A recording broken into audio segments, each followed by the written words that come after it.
Is Mike Tyson snapping again? This was the scene earlier today at a press conference meant to trumpet the former heavyweight champ shot at the present champ, Lennox Lewis. The press conference never happened. A huge brawl did, and boxing's biggest fight ever is now in doubt. My former boxing champ Larry Holmes says it'll never happen. Then violence of a more deadly sort in the Middle East. Once again, decorated Colonel David Hackworth on how to handle those guys and these guys. The growing Taliban prisoner ranks in Cuba. And attention shoppers, your store's on the ropes. Kmart becomes the biggest retailer ever to say it can't pay all its bills. What happened? All that and Amazon.com's revenge. It's making money. And get this, its CEO is here. Next.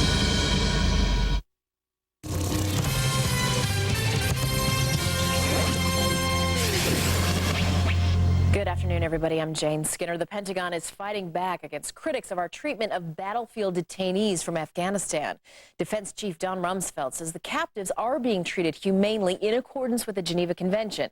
And he says tight security measures are needed because the men are dangerous and some have threatened to kill Americans.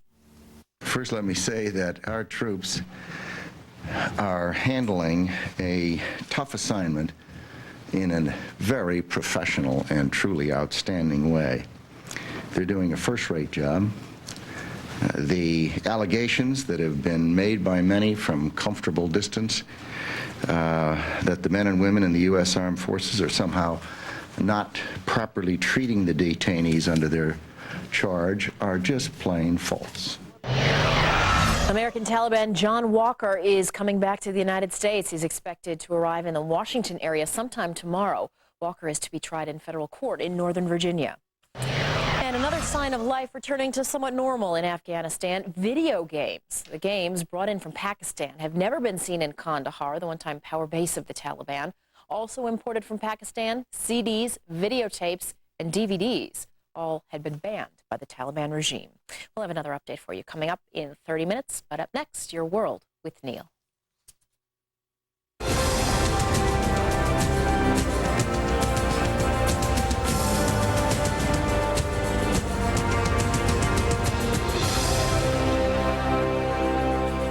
A dozen people shot, 6 seriously, as a gunman opens fire on a main street in Jerusalem. The gunman, ultimately shot and killed by police, reportedly has links to Yasser Arafat's Fatah movement. Still a lot we do not know. This much we do know. Peace ain't happening. Almost everything else is. Why Colonel David Hackworth says get used to it. The cold, hard facts from one of this country's most celebrated military men. Welcome, everybody. Glad to have you. I'm Neil Cavuto, and this is Your World. We've got Hack. We've got the latest on this bizarre Lennox Lewis-Mike Tyson mess. And we've got Jeff Bezos, the head of Amazon.com. Today, one of the hottest stocks around. We'll tell you why. Before we get to all of them, let's get to all of this. The latest on the war front. Secretary of Defense Donald Rumsfeld defends the treatment of Taliban prisoners at the U.S. naval base in Cuba.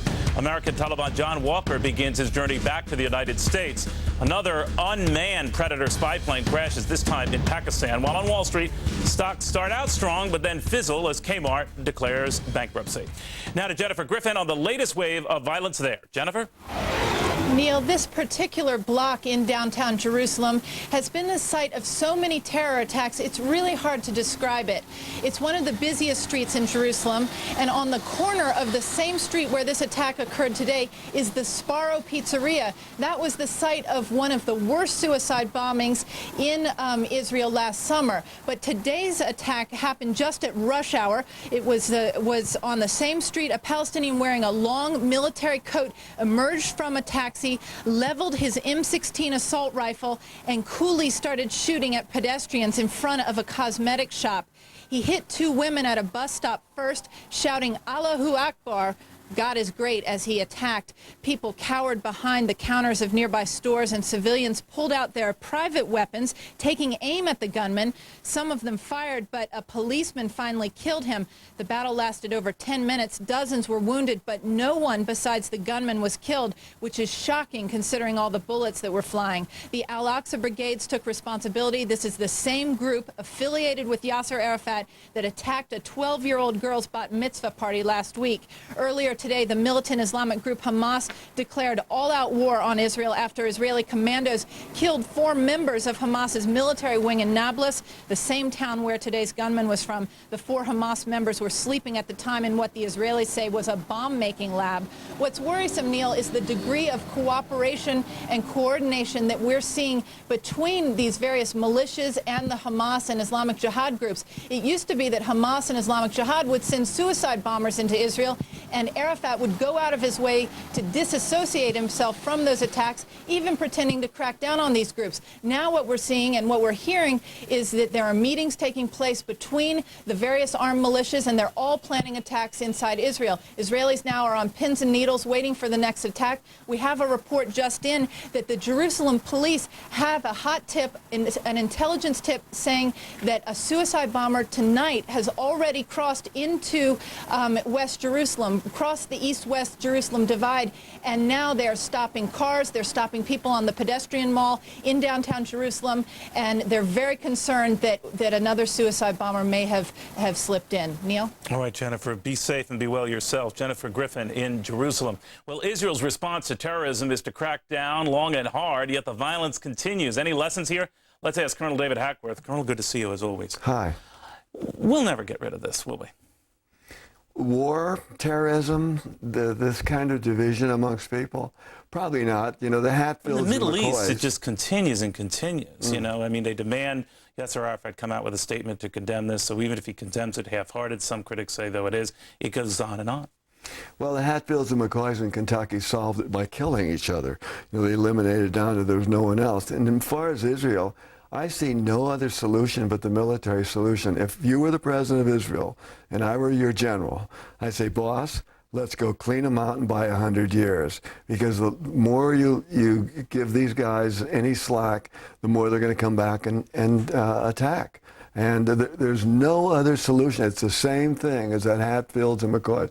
How do you zero out hatred on the part of human beings? Well, if you're right, I mean, then the solution is you got to go after Yasser Arafat, you got to go after all his minions, and in extreme cases, you got to kill them all. Is it that blunt? You just got to go in there with the bulldozer and employ the military solution. And it's What is the military solution? Using maximum force. That's the one thing that they understand. How would you treat Arafat? What would you do? Well, I would slap him silly and then put him in jail myself for openers. But I wouldn't do as Tyson do. I swear I wouldn't bite him.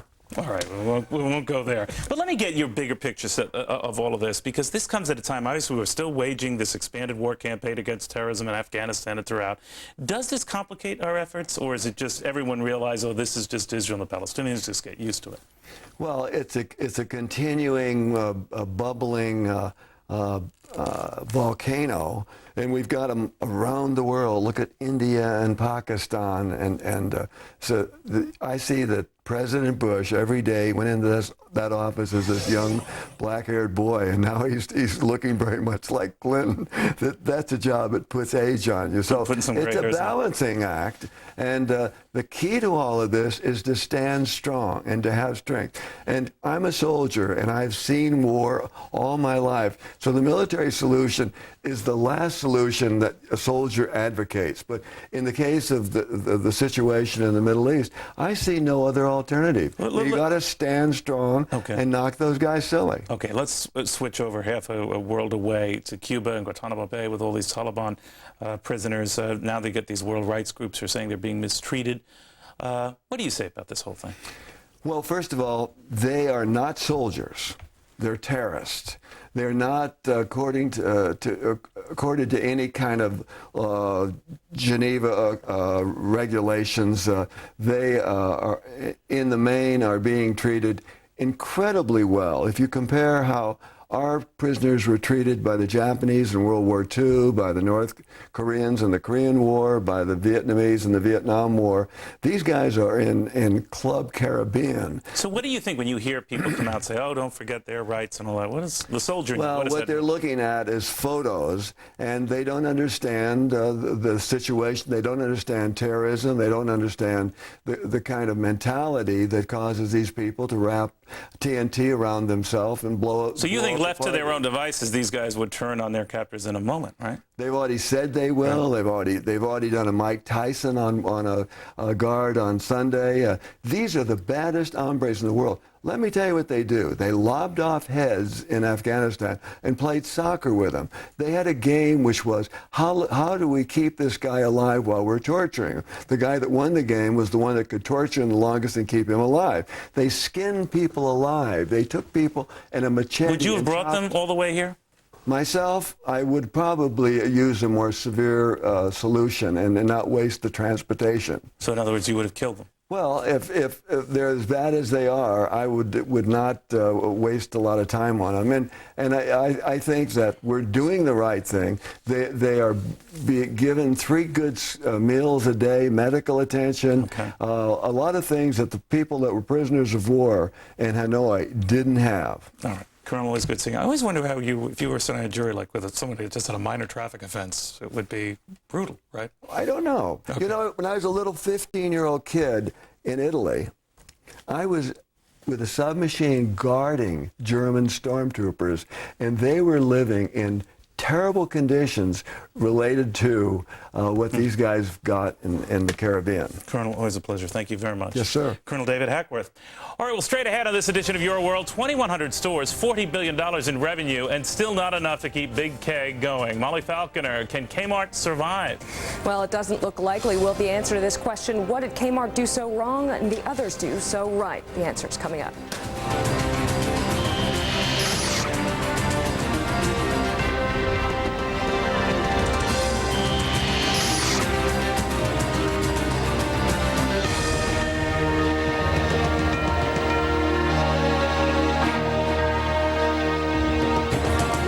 Today's Market Closing Report is brought to you by Charles Schwab. When we created a smarter kind of investment firm, we created a smarter kind of investor.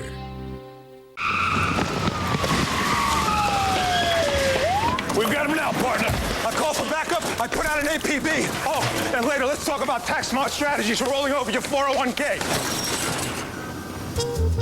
Wouldn't it be great if the person you trust most was your broker? That's all it takes. At Schwab, when we help you with the details of your 401k rollover, you get advice that's objective, uncomplicated, and not driven by commission. To roll over your 401k, call 1-800-4-SCHWAB. That way, you'll avoid future tax penalties. One company provides total document solutions for business. One company offers digital copiers that scan, print, fax, and finish. One company makes the most earth-friendly printers and copiers on the planet. One company has a printer drum that lasts 30 times longer. One company. Kyocera Mita. I can't believe I used to pay up to 25 cents a minute for my long-distance calls, but I did with MCI. I also tried Sprint at 10 cents a minute and AT&T at 7 cents. But now that I've switched to IDT long distance, I pay just 5 cents a minute for all my state-to-state calls all day, every day. It's the best flat rate long distance plan available. I can talk to my mother in the Midwest or my best friend in Florida, and at 5 cents a minute, a 20-minute call is just $1. That saves me over $150 a year. And unlike those other companies, IDT gives me 6-second billing, so I never pay for time I don't use, and there are no hidden catches or annoying 1010 numbers to dial. So which would you rather pay? 7 cents, 10 cents, 25 cents with AT&T, Sprint, or MCI? Or just 5 cents a minute with IDT? I chose IDT. It only took one easy call and my savings started immediately. I'll never switch again. IDT long distance. No one does it for less. All right, we want to update you on an item that's just come into our newsroom. AOL Time Warner is filing a lawsuit against Microsoft seeking damages relating to the Netscape browser. That, of course, as you know, is what prompted the government investigation into Microsoft and where we stand now many years later as to a potential remedy phase for Microsoft and what it might have to give up. But separately, AOL Time Warner is filing its own lawsuit here, presumably back to this same issue of competition. Now, of course, Netscape is part of AOL Time Warner. We'll keep you posted.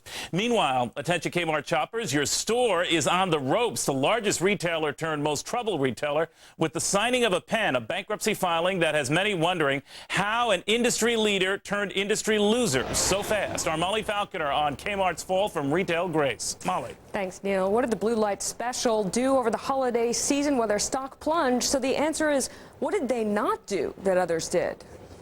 Savings. $5 savings. Savings, but not enough to save Kmart. The nation's second largest discount chain is going belly up.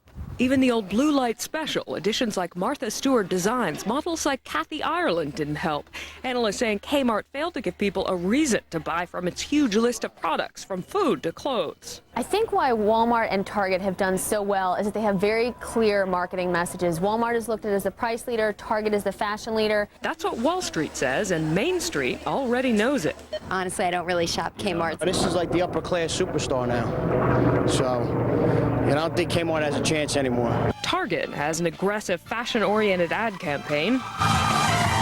That paid off with customers, and less to pay over at Walmart boosted the Bigfoot pricing giant. Despite the difficult economy, Walmart recently posted earnings growth double the first half of last year. Most likely some of the Kmart stores that are in the unprofitable locations will close, but the hope is that by closing the unprofitable stores, they'll be able to keep a core set of stores opening. Other beneficiaries of Kmart going into the red, JCPenney and Kohl's. Even the company admits the competition drove Kmart into Chapter 11. We face very intense competition across the board and a very weak holiday sales period. The CEO of the company said that employees' jobs are safe for now, but Chapter 11 is the last gasp of survival, and it worked for retailers like Macy's and Bloomingdale's, but Woolworths didn't survive. And whether or not Kmart does depends on how many stores it may have to close and whether or not it finds a reason to get people back into those stores. In New York, Molly Falconer, Fox News. Thank you, Molly. Well, right now, we take you live to a Kmart in Chicago where Jeff Goldblatt has been speaking to Kmart shoppers. Jeff, what are you finding? Neil, the Blue Light Special not underwater today, but Kmart certainly clinging to the life raft today. And so because of that, some shoppers deciding, interestingly, at least at this Kmart, to take advantage of this Chapter 11 bankruptcy protection. Some of them even coming to the store today hoping to take advantage of some sales and also trying to ensure that their dollars might help return Kmart to prosperity. But the mood, at least here at the Chicago store, not a consensus of optimism. Well, I think it's a shame. I'm from back east, and I'm from a very small town, 9,500 people, and our Kmart is basically the hub of everything in the area, and it's really going to affect our small town significantly. And it's, you know, you wish that they could pull this out. I really don't know how they're going to do that. Depressing. I live a couple blocks away, and it's kind of, you know, bad news because you come here shopping a lot. They had a really bad last 10 years. You know, that's the problem that they have with their management. And it's a shame that what happened, but nobody pushed it on them. They kind of did it themselves. You know, it's a death by inches type of thing. And sales at Kmart, Neil, expected to remain good as it struggles to emerge out of bankruptcy. This store here in Chicago today, not only featuring a Blue Light Special, but also a clearance sale, perhaps an omen, a sign of things to come. Neil, back to you in New York. All right, thank you, sir. Appreciate it, Jeff Goldblatt in Chicago.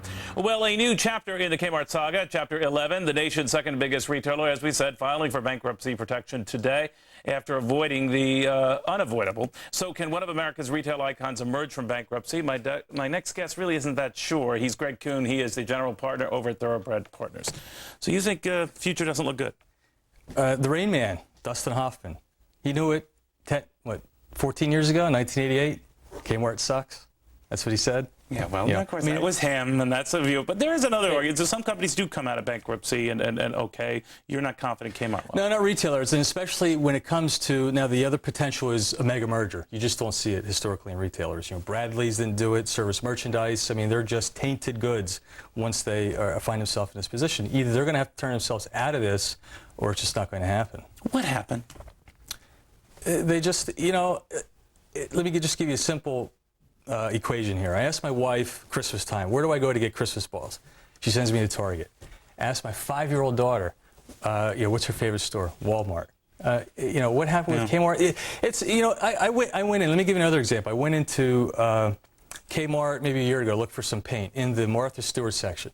There's no one to be found. I'm standing here looking for someone to help me find some paint. No paint or no paint to be found?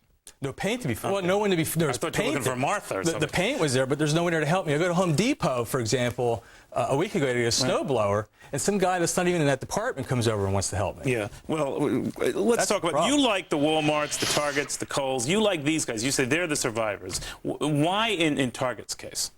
Target has style. I mean, you just look at their advertisements. And they have a great growth rate. 5-year growth rate's 22%. That's their average annual growth rate. You look at Kmart, the 5-year growth rate, 9%. So you think that trend continues for those guys, but not for the Kmarts? Because one could argue that you buy Kmart at the bottom and you're getting those guys at the top. It's all there in the numbers. Okay. Yeah. Greg Kuhn, always good seeing you. Good luck next time you're in a Home Depot, wherever the heck you are. Snow blowers and God knows what else. All right, well, we will bring you the latest on the brawl before the brawl, Lewis versus Tyson, and whether today's fight cancels the really big fight they were planning in April. And get a load of this, Amazon.com profitable? Jeff Bezos says yes. So where is some on Wall Street saying no? Well, Jeff on all of that after this.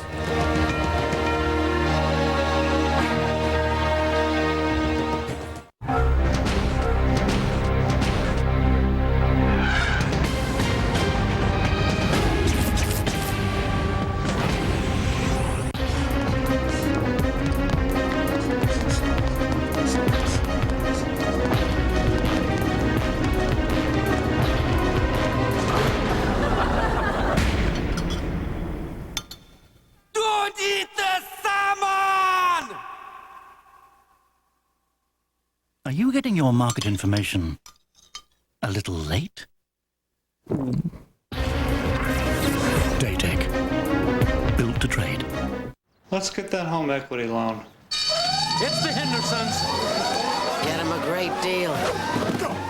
Want banks to compete for your home equity loan? At LendingTree.com, fill out one simple form and get up to 4 offers. When banks compete, you win at LendingTree.com. The nation's critics voted West Wing the second best show on television. That's because they voted 24 the best show of all. Find out why.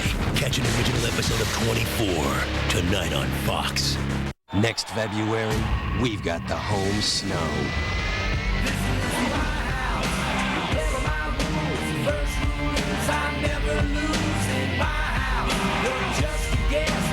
The Winter Olympics this February in our house, Salt Lake 2002, on the networks of NBC.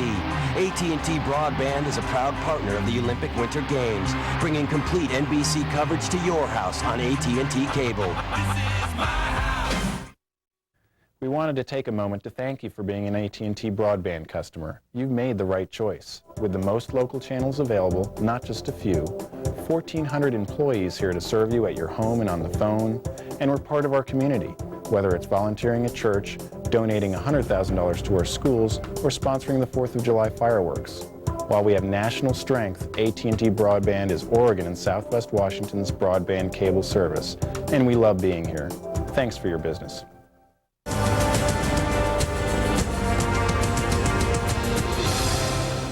All right, we got one of my favorite people here, Jeff Bezos. Before we get to him, let's bring up to date on Fox Stocks. Tyco taking steps to halt the slide of its stock. The company is splitting into 4 parts and will sell off its plastics business. At the same time, CEO Dennis Kozlowski shot down rumors that Tyco could be another Enron or Kmart mess.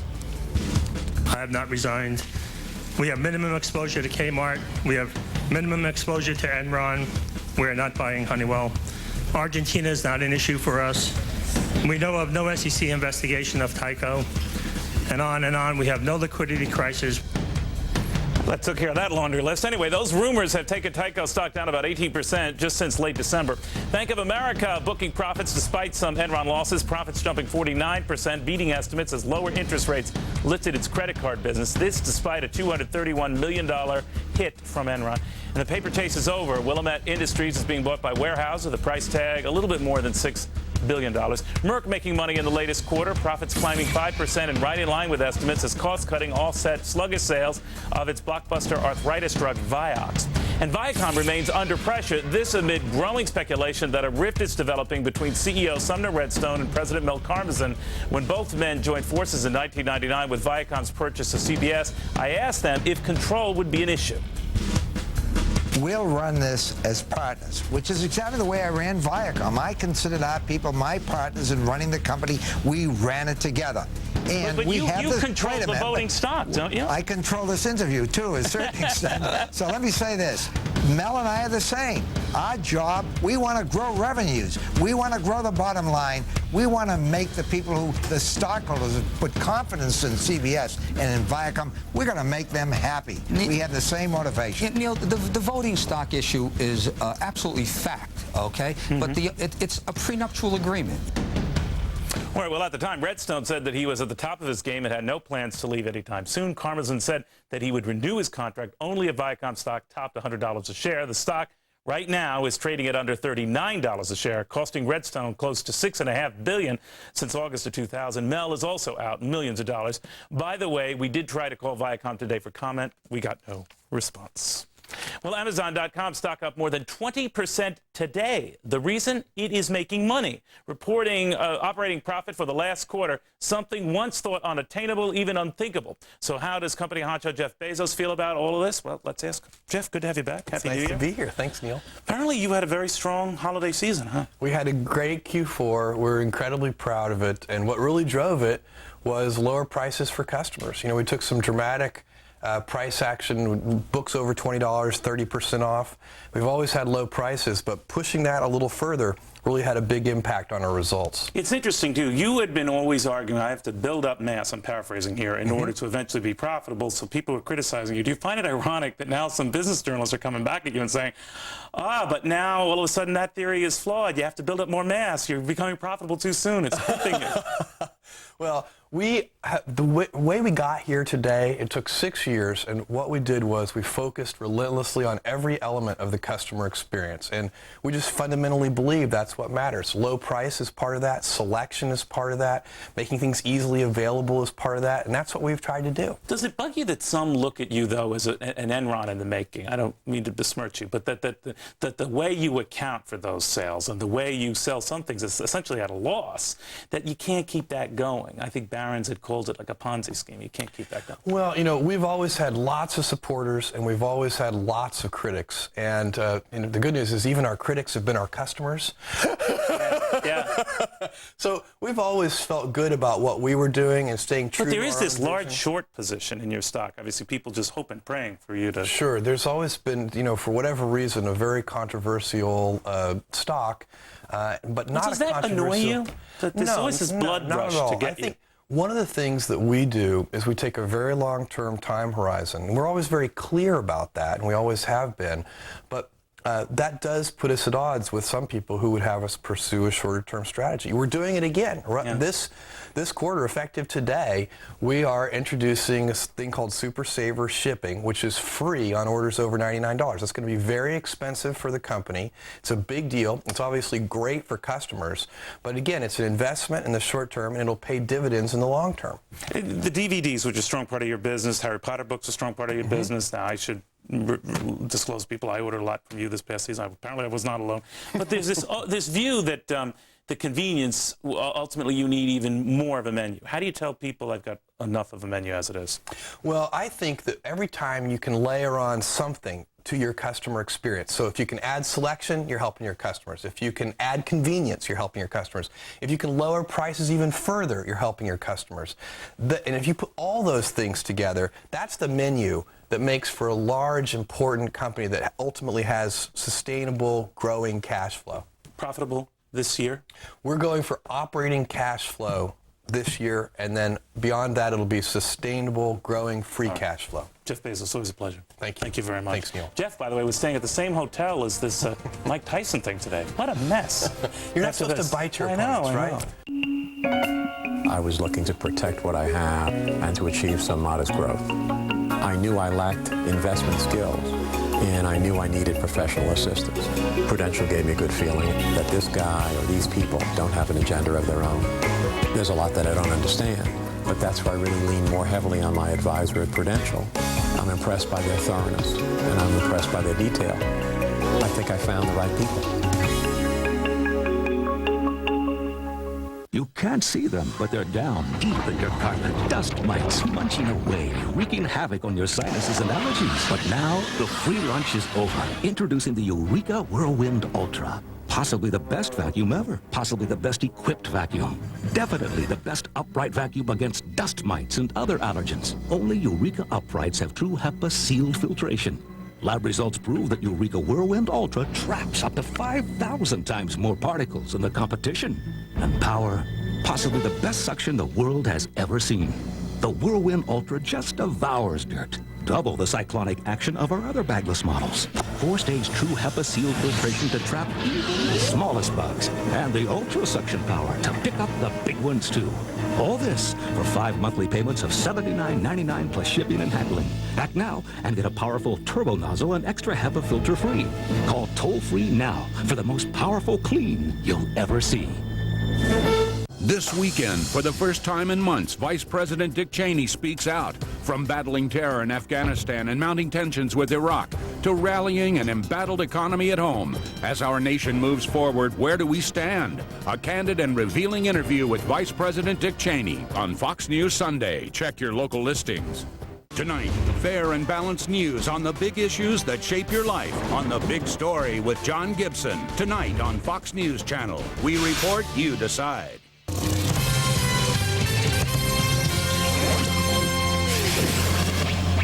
Hello, everybody. I'm Jane Skinner. It was a bloody day in Jerusalem. A gunman opened fire on a busy main street. 8 people were hurt before the gunman was shot and killed by police.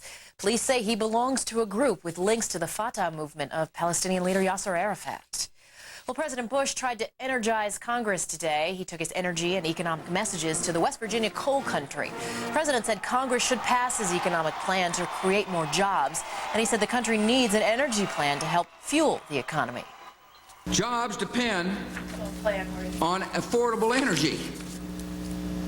If there's a price spike or a disruption in supply, people may not have work. And it's also in our nation's national security interests that we become less dependent on foreign sources of energy. American Lori Berenson is making another attempt to get out of prison. Her lawyer asked Peru's highest appeals court to overturn her 20-year sentence. She's already served 5 years. The 32-year-old was convicted of collaborating with rebels trying to overthrow the government. A decision is expected within 15 working days. Those are your latest headlines. More coming up at the top of the hour. That's time for the big story with John Gibson. But stay with us now for more of Your World with Neil Cavuto. All the day's business and financial news next, right here.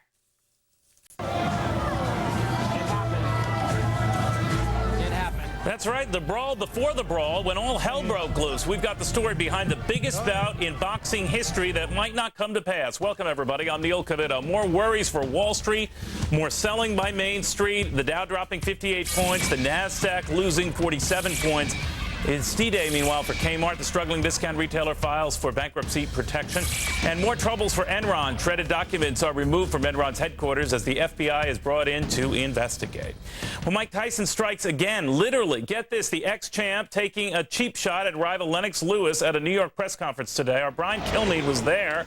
Brian, what can you tell us? Well, what I can tell you is, Neil, it was supposed to be a big day. A beautiful theater, the Hudson Theater, just 2 blocks away, was going to announce something very unique in sports, an immediate rematch. Whoever won the first bout, April 6th, would get a rematch before the year was done, which means both fighters were likely to walk away at the end of 2002 with $50 million. So today was a big party, all the major media outlets on hand, when all of a sudden the show was about to start, and here's how it happened. Mike Tyson was introduced first. He was standing by himself, and then he would walk right over to Lennox Lewis. And then when the bodyguard for Lennox Lewis stepped in, Tyson threw a wild left, a bad sign for Tyson's future. He missed with that left, but everything else hit.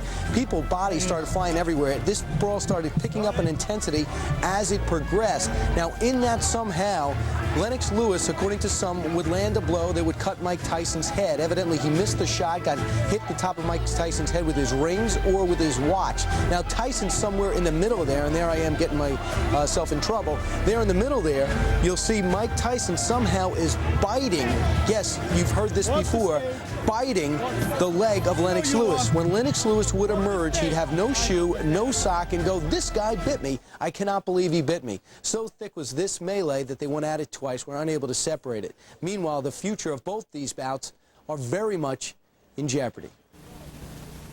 I question whether he wants to fight in Vegas. He fired his trainer yesterday, he fired off himself today. I don't think when they gave us those little handouts that said Lewis, Tyson, and says is on, I think they can now change it to Lewis, Tyson is off, because I don't see this fight happening. He is not licensed in Vegas. He certainly, when the appeal comes up January 29th, did not further his cause. And right now we have a follow-up to this story. Now, Las Vegas, Nevada Commission will meet next week, as Bert Sugar was kind enough to tell you. But let's add to that the Nevada Executive Director commenting on what he saw today. Everything could have an impact, including Mike Tyson's behavior. We'll have to go to the tapes. It certainly doesn't help his situation. Last time he fought at the MGA, Neil, with MGM, where this was scheduled to be, he bit Evander Holyfield's ear. At that time, it was rumored that Mike Tyson knew he couldn't win that fight and tried to escape with what many consider his manhood. So according to the street, that's the way you do it. Anything it takes to win. As Evander Holyfield would say later, we're already in a fight. Why did he bite me? In the end, the controversy took precedence over the fact that he would have lost to Evander twice. Maybe on some level he knew he couldn't beat Lennox Lewis, and he did that today. Regardless, we're left with a situation with nothing but question marks. Lennox Lewis came out and issued a statement saying he's going to review his tapes and decide what his next move will be. But to his credit, at the end, he said, everyone leave me alone, let him come at me. So at the end, if anyone questioned his courage, that goes by the boards. That's the latest from the Millennium Hotel, where it was a bit of a crazy scene. Incredible. Back to you, Neil. You think the fight will go on? I think it's very much in question because they have to look at his behavior. If they're looking at his behavior, the fact that he took his hat off, got off his podium to go over to the other guy's podium, doesn't show a guy who's contrite, changed, and someone we can get along with. After all, if he loses it in a ring, you're talking about a brawl and a melee with 30,000 watching. Incredible. Brian, thank you very much. Appreciate it. Brian Kilmeade, of course, you can catch him every weekday morning on Fox and Friends. On the phone with us right now, who knows a little bit more about the fight game and what it's like, the former heavyweight champion of the world, Larry Holmes. Larry, good to have you. Hey, great to be there, Neil. What do you think of this? Well, I think it's crazy. I think what it is, both fighters are afraid of each other, and they both would like to get out of that fight. Neither one of them really wants to win. But I think it would be a great fight, and if Las Vegas don't take this fight, I think it will be a great loss to Las Vegas, because I know another place will probably take it. All right, now, let me ask you this, Larry. I mean, you're no stranger to these big events, these press conferences when they announce a fight, and there's always a little bit of theatrics, I guess. But tell me that I'm cynical when I say that this was all staged. Well, if Ali was doing it, if I was doing it and stuff like that, it would be staged. Even when Ali done it with Joe Frazier, Joe Frazier didn't understand it and didn't like it because Ali was doing the name calling and Ali was supreme. And so he didn't like it, so therefore it was a little brawl there. But everything else is planned. It starts out being a plan, it starts out being a joke. But then the guy who's losing the joking battle have to have the heart enough to understand it. And if you don't have the heart, then it turns into a real incident. But I did it with Mike Tyson. He didn't like me when I was trying. Man, we're fighting, we're making money, we're going to get paid.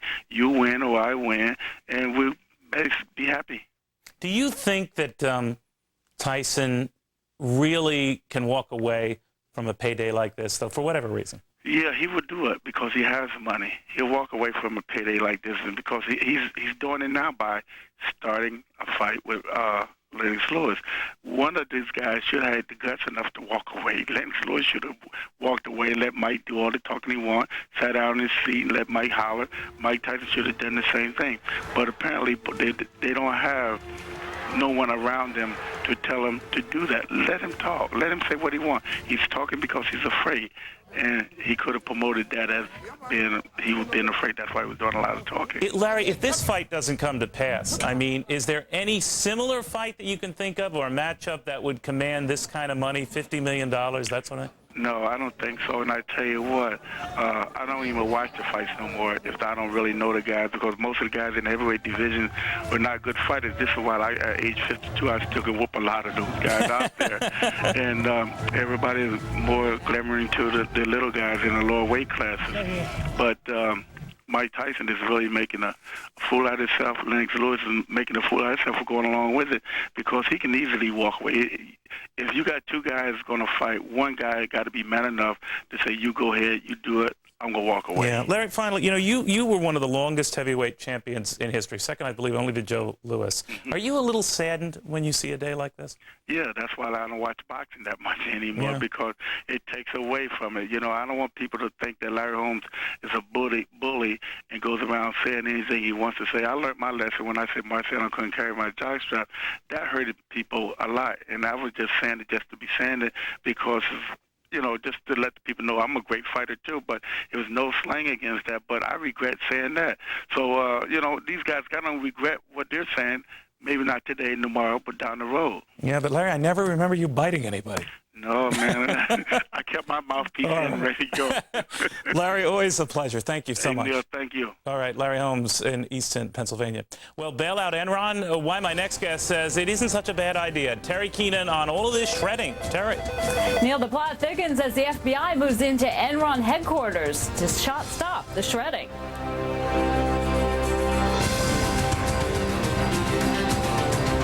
Oh, I love it. I can't believe it. Wow. You wonder why these people are smiling? They all have great-looking smiles again because of a revolutionary new teeth-whitening method called Bright Smile. I know this works because I just had a Bright Smile treatment myself, and I've met a lot of happy customers who've seen years' worth of stains disappear like that. Introducing Bright Smile, the amazing new treatment that can return your teeth to their optimal natural whiteness in only about 1 hour. Using a breakthrough process called light activation, Bright Smile gives you whiter teeth at the speed of light. This is the first light source used in tooth whitening which is able to do all the teeth at the same time. We specifically designed the outputs for this light so that it had uniform intensity across the whole smile line. The light activates the whitening gel, and together that's an accelerated whitening system. Available in the spa-like comfort of Bright Smile Professional Teeth Whitening Centers and at over 1,700 dental offices nationwide, a Bright Smile treatment is simple and relaxing. You can even watch TV or listen to music. Before you know it, you'll have your whitest teeth again. It was painless and fast and easy, and it was done, and it was great. Came in and had it done and actually took a little power nap during the procedure. It was relaxing. It didn't hurt. It was a painless experience. Bright Smile has been clinically proven to be safe for teeth and gums, and its effectiveness can't be matched. Many Bright Smile customers improve 12 shades or more. This product ends up leaving you with natural, white teeth, just like you were when you were a child. With a single Bright Smile treatment, your teeth can go from discolored to dazzling in just over an hour. It's safe, affordable, and your satisfaction is guaranteed. It really works, and in 1 hour you see the difference. Bright Smile is offering free consultations at your local Bright Smile center and at dental offices near you. So call now and find out how you can have your whitest teeth again with Bright Smile.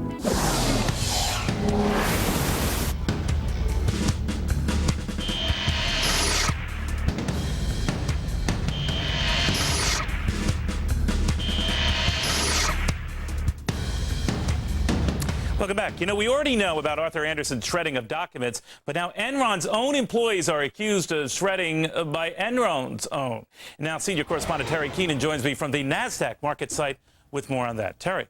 Hi there, Neil. Well, of course, they always say that the cover-up is often worse than the crime, but who would have thought that the 19th floor of Enron headquarters would become shredding central? When thousands of Enron employees lost their jobs last month, most were happy to walk away with their cell phone and maybe a little severance. But Maureen Castaneda walked away with an apparent smoking gun. I got these when I was leaving work to basically use it for packing material. There were a lot more than this. Castaneda says her packing materials came courtesy of a shredding party that had been going on at Enron for weeks, beginning after Thanksgiving and continuing well into the new year.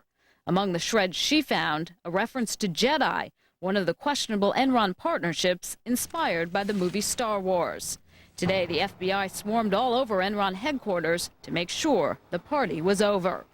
Meantime, lawyers for Enron's former employees and shareholders went to court asking the government to take custody of all Enron documents. For a large public company to engage in a multi-week, deliberate, widespread evidentiary destruction program, it's horrible.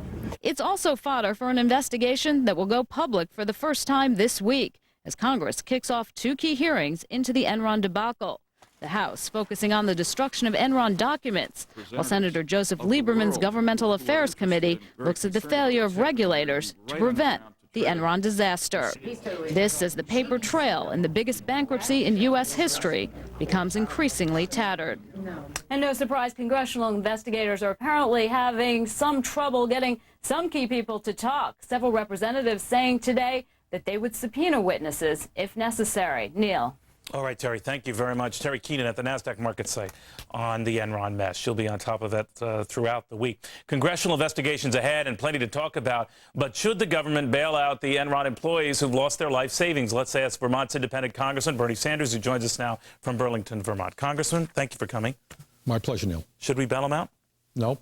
I think the solution is, in fact, what the Amalgamated Bank is talking about in a lawsuit they filed in Houston, and that is you freeze the bank accounts of these crooks who have made hundreds and hundreds of millions of dollars in personal gain over the last 3 years, and you use that money to compensate the employees of Enron who lost their life savings, and in addition to that, deal with the pension funds all over this country, representing workers in New York City and elsewhere, and in the state of Vermont, I might add, who lost substantial sums of money because of the dishonesty of Enron. All right, let's say that doesn't cover it. In fact, it probably wouldn't cover it. So people who've lost money, either who worked at the company through their 401k or investors who just bought the stock, they would essentially be burnt, right?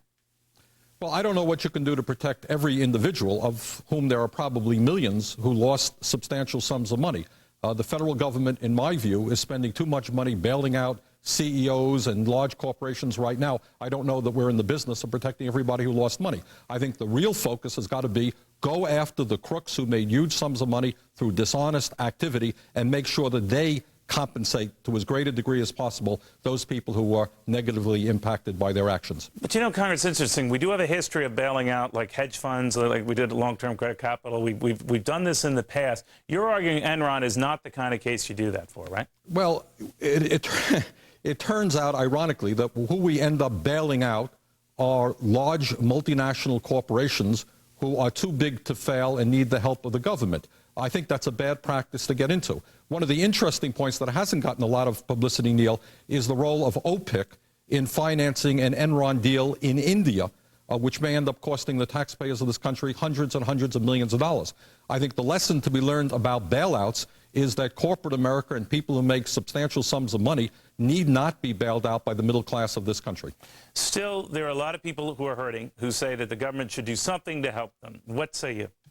Well, I say that the government should act very forcefully to demand that those people responsible for this problem, the people who have made millions, fork over their illegally gained benefits to the workers. But I don't know that it's up to the rest of the taxpayers in this country to do that. Also, of course, out of this horrendous situation should come campaign finance reform, should come in terms of accounting firms, the separation of people who do consulting from people who do independent auditing, should come an understanding, by the way, Neil, that we should not be privatizing Social Security, but we should be strengthening it and guaranteeing it so that this horrendous situation does not happen to millions of other workers. Congressman Sanders, always a pleasure. Thank you, sir. Appreciate it. Thank you, Neil. Congressman Bernie Sanders out of Burlington, Vermont.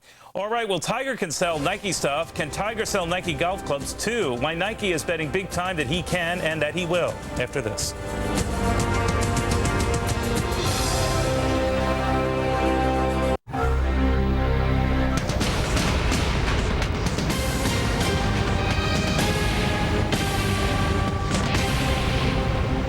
Remember the Queen of Hearts? Well, she recently fell in love thanks to the MatchLink Singles Network.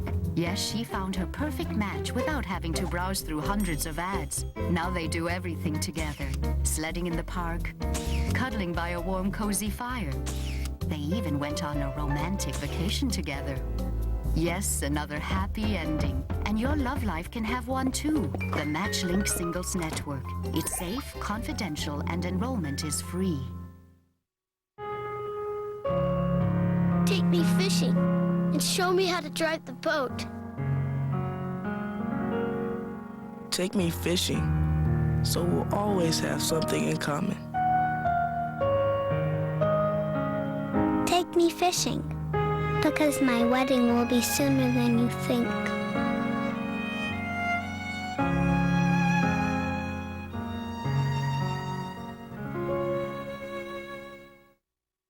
is a big state with some incredible sights. And in order to see them, people tend to put some serious miles on their vehicles. Well, the one place that more Oregonians bring their Fords to for maintenance and repair is in Tigard, at the award-winning service department at Landmark Ford. It may be because Landmark has the most Ford Master technicians in the entire Northwest.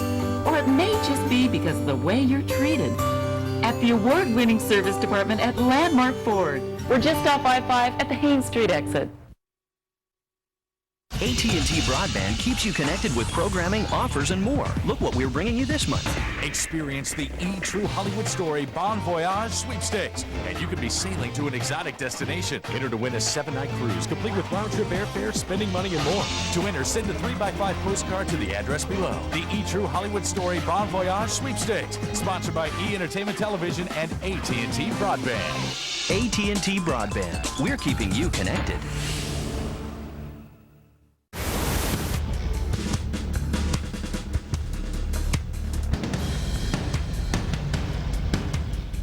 All right, welcome back. Tiger Woods has inspired many folks to get out on the greens. Many say he's a big reason why golf is the $30 billion industry it is today. Nike wants a share of that market, and now the company known largely for Tiger and sneakers and clothing wants to be known for golf clubs too. Will it work? Let's ask Bob Wood. Is that a perfect name for this guy or what? The president of Nike Golf. Bob, good to have you. Thanks for coming. Thank you. So now you're in clubs. Right.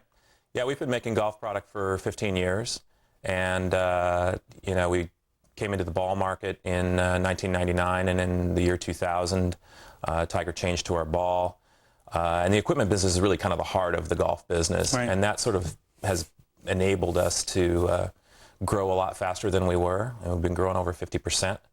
It's reflected in your stock, but now, right. Now Tiger uses the balls, right? Yes, he does. But what is he doing with these new clubs? He's testing the clubs. And so what does that mean? Well, it's a whole process. I mean, when you change a ball, you're changing one product. When you change clubs, you're changing 14 products. And you're the best player in the world. Swings at 125 miles an hour at 80% effort.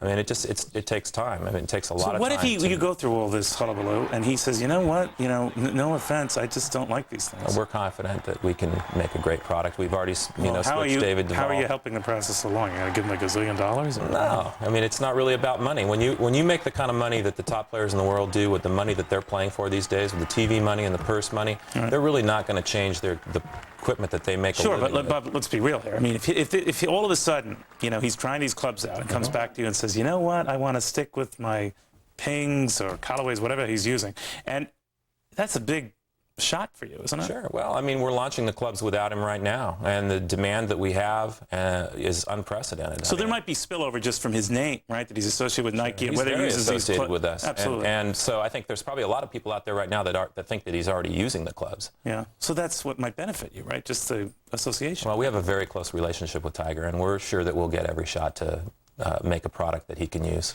Well, now, what's the big deal of these clubs? Because the one you were showing me has a pretty big head on it, and I know the U.S. Golf Association, they're looking at making sure the heads aren't so big anymore. Right. I mean, but one of yours exceeds the new requirements, right? No, actually, the new requirement's 460 cc's. Cubic centimeters. Cubic centimeters. That's like something like a toddler uses. No, it's awfully big, yeah. And we're, our biggest product's a 400 cc head. I thought they were putting the cap at 385. No, they came out in December and said that's what they were going to do, and then they changed the industry. Everyone complained. Yeah, because they had already approved products bigger than 400. So then to come out and say, well, now we've changed our mind. Yeah. I mean, there's a big economic impact, and to do that, 1 week before the biggest trade show in the industry, where people have spent a lot of money on R&D to make a larger head. The reason for larger heads is they're more forgiving. Yeah. They're easier for a higher handicap player. It's past a joke now, right? I mean, these things are like the size of my head. So I mean, you don't want something that right? Exactly. So I mean, that could be extreme, can't it? I think that the laws of physics will keep head sizes down. At a certain point, I don't know. When I first saw these big-headed clubs around, you can hold this up here. Now, yeah. How big is that one? I'm sorry. This is a 350. That's a 350. It takes a lot more than that to break this thing. Okay. This is a 350 cc head, which is very common these days. This is a very common head size. And again, you get more surface area on the face. And the way we've done this product, we've moved the weld lines back off the face, so the entire surface of the face is an effective hitting area for you. It's a much more forgiving club. Yeah. Is it a heavier club? No. No? Not really. Not materially. Do you golf? Yeah. You good? No. Really? Okay. Not that good. What do you shoot? I'm about an 18, 17. Really? Yeah. I did that one time. On the second hole, I got. All right. Anyway, thank you very much, Bob Wood, the president of Nike Golf. We'll see how this goes. All right, we've got a lot more coming up. Why a bailout for Enron makes bad sense, really bad sense.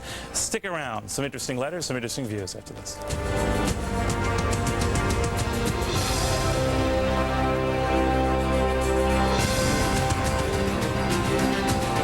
I'd heard stories, but I had to see it with my own eyes. I can't send it to you till I get to the hotel tonight. Can't get information to your coworkers, so you're to blame. Yeah, how did you know? May I?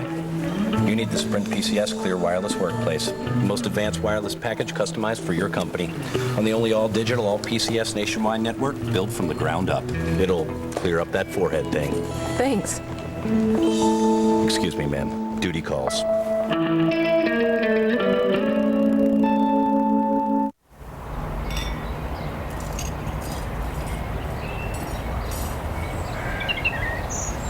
You can slow down investing. You can stop investing entirely. But you can't stop daughters from falling in love. Hi, Daddy. Which is why your Morgan Stanley financial advisor will never let you lose sight of what you're investing for.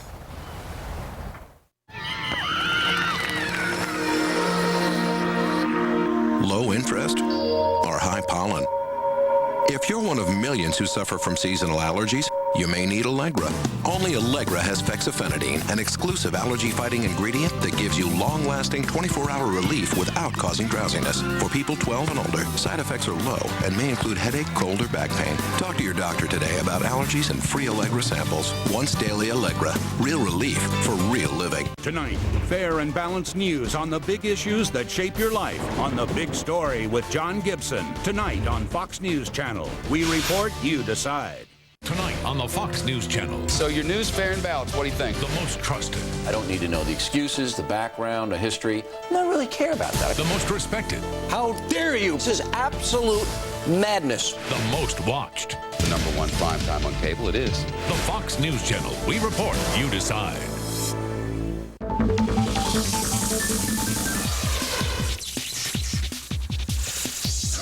Welcome back, everyone. Before we get to the mail, I want to take a moment now to welcome our newest Fox News viewers who join us from Lansing, Michigan via the AT&T cable systems there. I hope you like what you see and that you let us know from time to time how you feel about it. Now on to our mail, where a lot of folks did let me know how they feel about, well, some interesting issues. Would you wait in line a little longer to feel a little safer? I would, and I said as much on this show. But new airport baggage requirements have more than a few of you crying foul. Jim Williams emails, I, for one, would choose death at the hands of terrorists before surrendering my rights as enumerated in the Constitution. They don't win if they kill me, only if they control me. Mr. Williams, get real. With all respect, I don't think it's asking a lot of us or our loved ones to put up with some inconveniences so that we're all safe. Allowing someone to check your luggage isn't an act of treason, just common sense.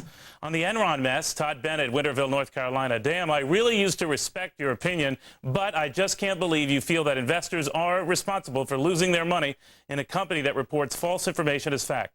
That is not what I said, Mr. Bennett. I am saying that scores of investors didn't even go that far, choosing to hook up with a high-flying stock without ever asking what it does. No one cares when the stock's going up. Quite a different story when it is not. Lesson learned for all sides. Gideon Evans in Brooklyn, New York, offers me some advice. Hey, Neil, your baby face makes you look like a teenager. How can your audience take you seriously when you seem like you're fresh out of elementary school? You should grow a mustache like Geraldo. That should do the trick. Yeah, but I can't. Okay, anyway, would you bail out Enron? A lot of shareholders got burned. Many folks' retirement savings wiped out. But have Uncle Sam bail them out? I say no, and here's why. Where do we draw the line here? What about all those Lucent shareholders who saw their fortunes wiped away, or those Computer Associates, or JDS Uniphase, or Nortel, or Cisco Systems shareholders, or any one of the myriad of .coms that .bombed?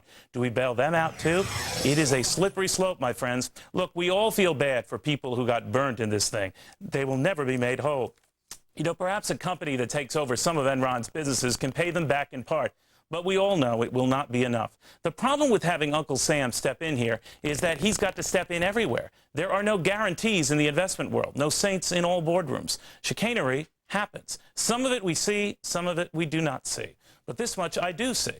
The government can't always save us, nor should it. Because you start saving some, you damn well better start saving all.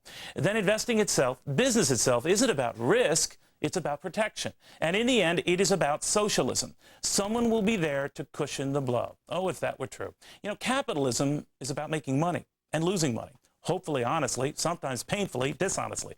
It is government's role to try and look out for the bad guys.